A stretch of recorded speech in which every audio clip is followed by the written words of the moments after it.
for the third edition of the India Debt Capital Markets Summit, Onwards and Upwards.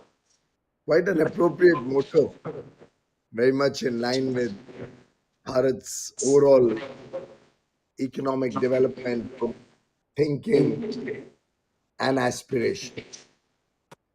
Of course, we are meeting amongst a lot of exciting headlines on the economic front with unexpectedly high growth numbers, more unexpected from the market than from policymakers. I think as time goes by, more and more people around the world will start recognizing that India's story has just begun. And I say that on the strength of my own experience over many years and my understanding that what we are experiencing, what we are witnessing, the way the Indian ecosystems of the economy have changed in the last few years has a significant lesson for all of us.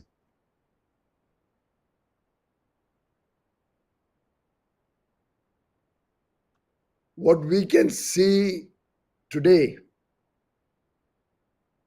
juxtaposed to what was the situation 10 or 15 years ago, is a country where the narrative has completely changed. I still remember in the years, even in the 21st century, we were still grappling with issues around food, clothing, shelter, water, electricity, so good infrastructure, roads and highways and ports and airports. Education and healthcare were the privilege of a few. And in that situation, and I think many of us will remember, even we had Hindi movies made around the theme of roti, kapda, or makan, or the drive to own one's own home that a middle class family would have to struggle with for years and decades. And in that scenario, our subsistence was more day to day. We had a large section of India which literally struggled to make sure that their children have a second meal in the day. In 2013-14, we all are aware that India was categorized as a fragile five economy. If we remember the headlines of that period, say 3 or 4 years before 14, almost every month we would wake up to a new scandal which would come out of the closet, a new uncertainty that would bog down economic growth. We also were living in uncertain times in terms of very weak macroeconomic fundamentals. We had a foreign exchange crisis. I think many of you will recall the FCNRB bonds that were raised, I think, in 2013, paying a significantly higher interest rate on foreign currency borrowings. We remember inflation would persistently be at elevated levels. I think 10%, 12% inflation was almost the norm. By that time, I think even RBI was not mandated to address the concerns around inflation. I'm remembering all of these historical realities only to juxtapose why I believe that India's time has come. In those uncertain times, and we had also seen one other element of the impact of pump priming the economy between 7, 8 to 10, where we allowed fiscal deficits to have a runaway high level, elevated level, only to pump prime the economy, also allowed banking debt to grow irrationally. But the effects of that started flowing into the economy in the 2010 to 14 period. Of course, I don't need to speak much about the situation of the Indian banks at that point of time. That was truly another matter of deep concern. And I'm sure many of you may also have experienced the impact of a weak banking sector. I remember in 2014, there was a clamor amongst government that it is important we come out with a white paper and let the world know where we stand. More so from the perspective of a new government, kind of shedding off the problems as not of its own making, but inherited. And at that point of time, the discussion was whether we allow the world to see what the reality in India is. And there was a deeper subtext to it. There was huge government oil bonds, there were unpaid food subsidies, unpaid fertilizer subsidies. I could go on and on. The situation was extremely serious. But then, when you have a child of marriageable age who may have some problems, you don't showcase those problems. You really try to showcase the good parts, and you are trying to find a good future. And Prime Minister Narendra Modi at that point of time took the sage decision of not allowing the reality to become important, but the solutions to become important. And at that point of time, it was decided that we will focus on a root cause analysis. We'll work our way out of this mess that we had inherited. We'll work to a plan, a long term plan with immediate short term elements in it. We'll focus our energies on addressing areas of concern that the country is going through, and systematically.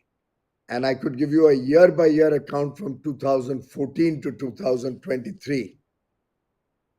The government worked along with the regulatory bodies, with the support of market participants like all of you.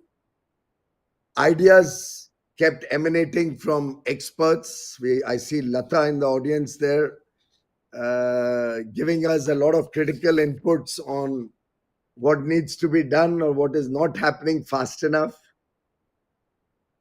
And through the initial years, we had a three-pronged agenda on which we worked. And it is the three-pronged agenda on the back of which I feel today very confident about India's future and about where we stand today, how we need to work together for a better tomorrow. Of course, the immediate element was to set right the macroeconomic fundamentals. And one of the primary focuses of any economic thinking has to be inflation. We put in all our might to address the concerns around inflation. RBI was mandated, if I remember correctly, early 2015 to have an inflation band of 4% plus minus 2% as its duty, as its mandated duty to maintain.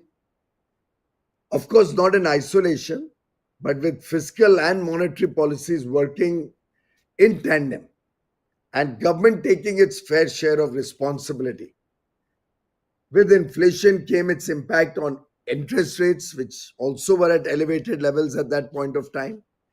This twin attack on inflation and interest rates helped us stabilize the currency because it had fallen, rather, the rupee had strengthened just before the election on the back of the massive inflow of FCNRB funds.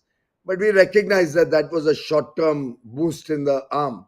What we needed was much more sustainable action plan. And we focused our energies on a variety of subjects, some of which you may remember, whether it was ease of doing business, whether it was digital India, whether it was make in India, whether it was our effort towards financial inclusion so that everybody gets a bank account of their own, the thrust to social security identity, Aadhaar, getting everybody an identity of their own. It was a holistic plan, like beads in a necklace, and not a one point or a 4 point or a 6 point action plan. It was a multifarious attempt to set right various elements of the economy. The banking sector was addressed, the need for reforming business processes was understood and taken up. Prime Minister Modi was very, very focused on ease of doing business and reduction of compliance burden, decriminalizing several laws, removing some of the redundant laws from the statute book. It was a holistic plan which helped us double our foreign exchange reserves in the last 10 years and be in a sweet spot today where we can be very confident that for many years to come, we won't have a crisis of the sort we saw in 2013. We've been able to increase our exports of goods and services pretty significantly, almost 55% growth from 500 billion in 2021 to 776 billion last year. Current year, with two conflicts going on around the world, recession setting in the developed economies, we may see that the growth will slow down. But nevertheless, we are confident of growth in the export numbers even in the current year. We saw rupee quite stable in context of the dollar. It did get a little bit of a setback post the Ukraine conflict, but relative to other emerging market countries, we continue to be pretty attractive. And I was discussing with Mr. Larry Fink 2 weeks ago, and I asked him, "What do you think about the strength of the Indian economy?" And he said, "Your biggest strength is your currency, which has remained reasonably stable for the last many years. And going forward, we do not see any significant currency risk in India." And I think that was music to my ears. All in all, with a stronger banking sector, and those of you who believed in the Indian banks, I'm sure would have made a pile of money in the last few years. With lower levels of inflation, I think our 9.5 year inflation at an aggregate or an average has clocked 4.5%. Probably you do those numbers far more frequently than me, but I would suspect from 14 to 23, our inflation would have been about 4.5% at an average. So much so that from a country where 10-12% inflation was considered the norm, even an elevation up to 7%, 7.5% during the Ukraine crisis became a matter of concern and debate across the country. But that's good. That's the new India that we want all of you to demand. That's the new India that all of us want to live in, where the inflation in developed economies will surpass the inflation in India. And we should get used to the good things of a strong economy, good elements of a strong economy. And I can go on, but you are the experts. You track all these numbers. The structure of the economy, the basic fundamentals, foundational macroeconomic numbers were our first area of attack and setting things right. On a twin track, we focused on ensuring that 140 crore Indians can be ensured of delivery in an honest manner of all the basic needs of a family. We've made sure that no child ever sleeps hungry in the country. Roti. I think, as textile minister, I can reasonably say that today clothing is not an issue anymore, particularly with the reasonably priced uh, textile products now available. I think clothing, we have gone over the hump totally. Housing, while on the one hand making houses cheaper for the middle class with significant interest reduction due to the stronger macro economy, but also government support for the middle class through interest subvention schemes. We were able to give a fillip to the housing sector. Of course, RERA helped to clean up the sector somewhat. We saw a lot of the bad eggs or bad elements of the real estate sector. And many of us in this room would have also suffered paying money and getting stuck in housing projects. In fact, this morning, somebody was wishing me, and along with that, was saying, I've got a beautiful outhouse outside Pune, which came to me as a compulsion because a builder owed me money and was not able to pay, but offered me a small uh, studio apartment outside of Pune. I had no choice but to take it. But COVID and beyond, it turned out to be the best thing that could have happened to me, overlooking the mountains and whatnot. So we've been able to address and almost 40 million free homes. एक पक्का घर किसका बन जाए, एक आशियाना किसको मिल जाए, एक घरौंडा जब खुद का हो, मुझे लगता है उससे अच्छा कोई सौगात नहीं हो सकती है एक गरीब परिवार के लिए. 4 crore people, families with their own proper home, and now ready to look for the better things of life. So, roti, kapda, makan addressed. Every home today has electricity, every farm has electricity. Nearly 35 million families who had never seen electricity since generations were given free electricity connections. I won't repeat the cooking gas and toilet story, but it was shameful. And I use that word with full responsibility. It was a matter of utter apathy of administrations that came and went for 65, 67 years, that they could not recognize the pain that a lady in India has to go through, that our children have to go through, that our mothers had to go through, with half the population not having a toilet, with 60% of the population cooking through traditional cooking mediums, with only 16% of Indian homes having water from a tap. I mean, Simi Garewal's famous song. You remember in one of the movies, Simi Garewal is going along with a lot of women to go and fetch water from a pond far away, singing away to glory early morning. That was not the India that all of us wanted to wake up in 2000 and in 1947 and call it our tryst with destiny. So we are working to make sure that every home today has a water connection and nal se jal, tap water in their homes. The number has bumped up to 70% nearly now. Another year and a half or two, every home in the country will have water. By and large, I think every home already has cooking gas connection and toilets. If anybody doesn't, the government has already started a campaign to make sure that we can have complete saturation of all the basic needs that a family may need. Healthcare, 600 million people getting free healthcare under the Ayushman Bharat, and quality of education with number of medical colleges being doubled, universities being increased by 50-60%.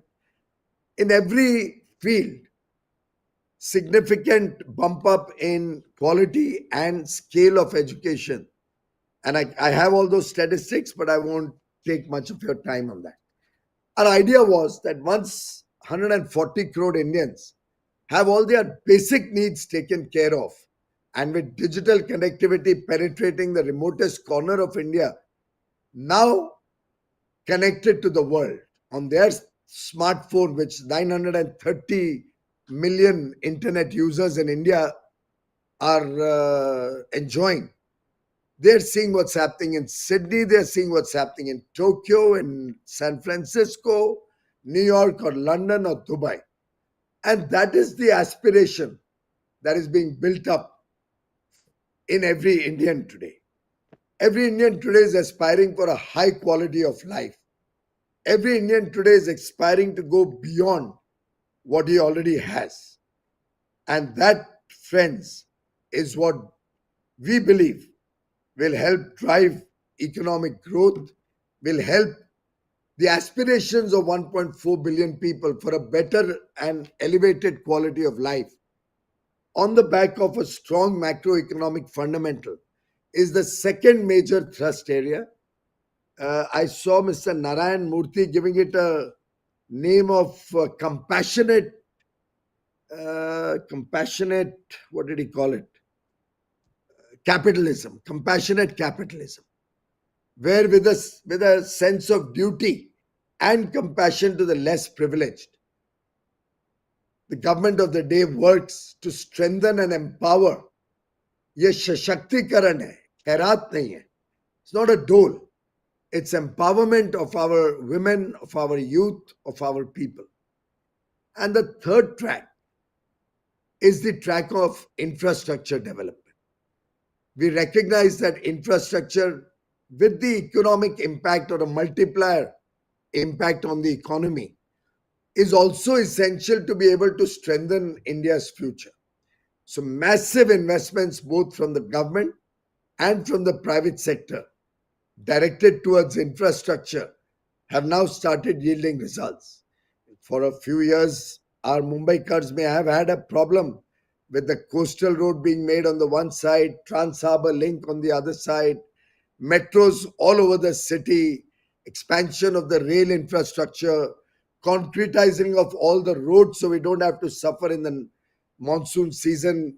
Another 2 years, 3 years, all roads will be cement concrete, converting all our buses to electric vehicle buses. We are witnessing all that happening in India, happening in our own city of Mumbai.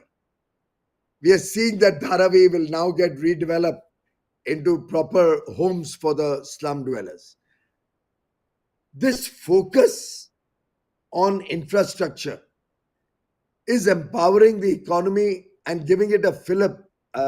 Somebody from your markets only told me that even in the month gone by, November, the first 15 days figure showed steel and cement growing at 15% in terms of output numbers. When I talk to a large steel maker, that why are exports falling in the steel sector and why are we seeing more imports, it says because the domestic demand is just so much that we have no surplus to export and we are not able to meet domestic demand. I'm sharing all of this with you because these three pillars, macroeconomy, compassionate capitalism, I'm borrowing that term, but basically an effort to give a better quality of life to 1.4 billion people, and a thrust to prepare India with very high quality infrastructure. This triple attack is going to be the foundation of the future on which the Indian debt or the capital markets also will ride strong. We are now amongst the largest in Asia. Debt is a competitive source of financing and an attractive investment for many who are looking for greater safety. But with the stock market also hitting a 4 trillion mark for the first time and now being amongst the top five global markets, as we are the fifth largest economy in the world and the fastest growing economy at 7.6% this quarter, I think this is the time where we need to really pedal away faster, get onto the highway or the expressway. The world trusts India today, and very appropriately, it is Trust Capital which has organized today's event. We stand at the cusp of a very bright future for India as a trusted partner of the world, as a vibrant democracy where people recognize and respect the rule of law. And in the words of John Chambers, the former Cisco chief, if I have to bet on one country in Asia, it is India. If it is two, I will bet on India twice. I think the confidence of the world on India is high. We see that recognition when we go around the world. I'm sure when you go around the world, your Indian calling card, your Indian passport today carries heft, carries weight, carries confidence.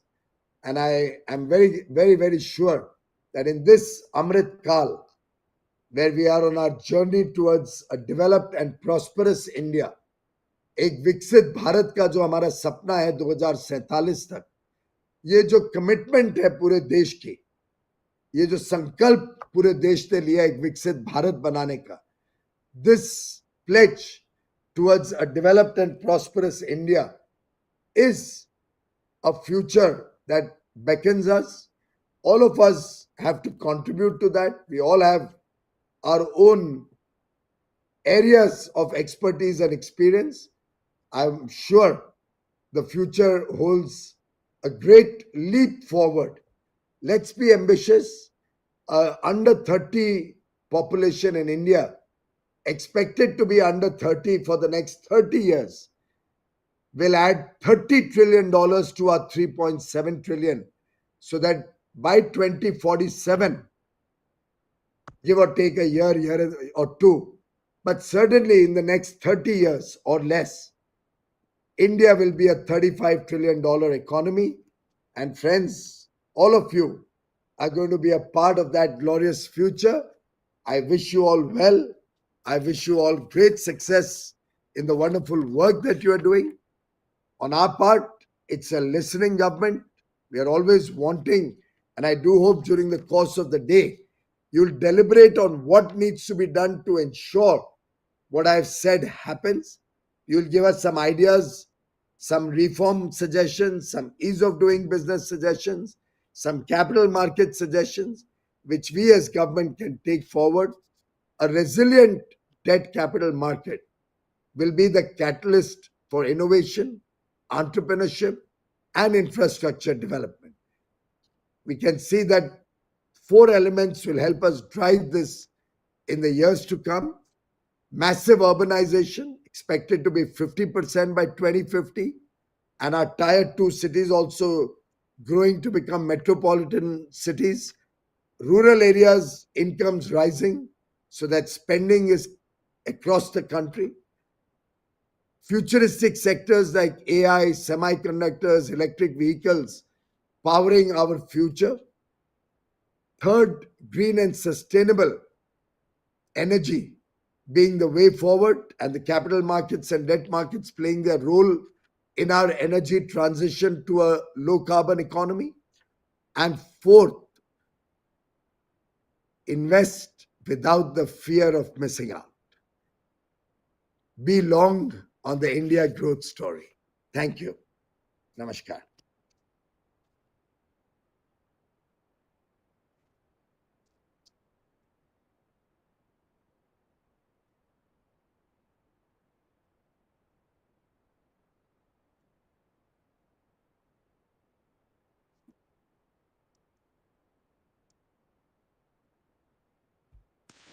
Music to important infrastructure and the household. Thank you so much, sir, for your inspiration over that which you have shown us with the confidence. I thank you.